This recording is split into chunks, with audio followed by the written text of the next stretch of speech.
Assalamualaikum warahmatullahi wabarakatuh. Perkenalkan, nama saya Muhammad Farhan Saputra dari MIPA 12 MIPA 2, nomor absen 19. Di sini saya akan membuat sebuah video tentang kasus-kasus pelanggaran hak dan peningkaran kewajiban warga negara dari tugas PKP-PKN. Bentuk pelanggaran hak dan peningkaran kewajiban warga negara. Setiap warga negara memiliki hak dan kewajiban bersifat timbal balik terhadap negaranya. Begitu juga sebaliknya. Negara memiliki hak dan kewajiban terhadap warga negaranya. Dilansir dari buku Pendidikan Pancasila dan Kewarganegaraan 2020, karya Muhammad Ridho Iswardana, dijelaskan bahwa hak dan kewajiban merupakan dua hal penting yang tidak bisa dipisahkan. Sebab sebagai seorang warga negara pasti membutuhkan dan perlu melaksanakan kedua hal tersebut. Setiap warga negara akan memperoleh haknya apabila telah menjalankan kewajiban dengan baik. Tugas utama warga negara yang menyebabkan pelaksanaan hak dan kewajiban agar memperoleh kehidupan dan kesejahteraan yang baik. Akan tetapi, dalam pelaksanaannya terkadang mengalami beberapa masalah.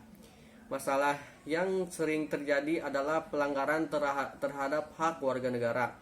Pelanggaran hak warga negara terjadi ketika warga negara tidak bisa memperoleh haknya sesuai dengan ketepatan Undang-Undang Dasar Negara Republik Indonesia.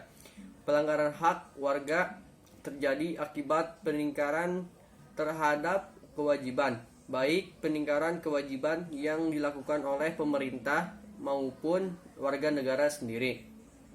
Bentuk pelanggaran hak warga negara dalam buku Pendidikan Kewarganegaraan 2020, karya Damri, Fauzi, dan Eka Putra, dijelaskan bahwa ada beberapa bentuk pelanggaran terhadap hak warga negara, yaitu yang pertama, penangkapan dan penahanan seorang demi menjaga stabilitas tanpa berdasarkan hukum. Yang kedua, penggunaan budaya kekerasan untuk menindak warga negara yang dianggap melakukan tindakan ekstrim yang membahayakan kelangsungan hidup warga negara.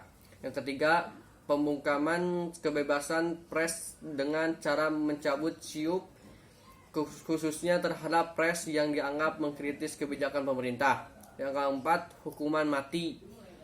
Bentuk hukuman mati ini dianggap kontroversial sebab setiap manusia memiliki hak untuk hidup. Hak untuk hidup merupakan puncak dari hak asasi manusia. Yang kelima, penggusuran rumah. Kebijakan pemerintah melakukan penggusuran dianggap sebagai bentuk pelanggaran terhadap hak warga negara.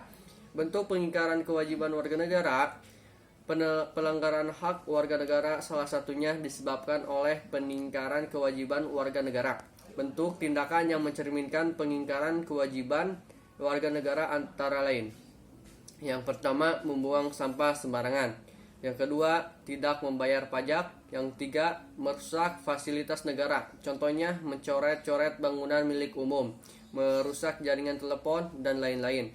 Yang keempat, tidak berpartisipasi dalam usaha pertahanan dan keamanan negara. Yang keenam, tidak menaati hukum lalu lintas. Contohnya, tidak memakai helm saat berkendara, tetap berkendara padahal tidak memiliki SIM, tidak mematuhi rambu-rambu lalu lintas, dan sebagainya.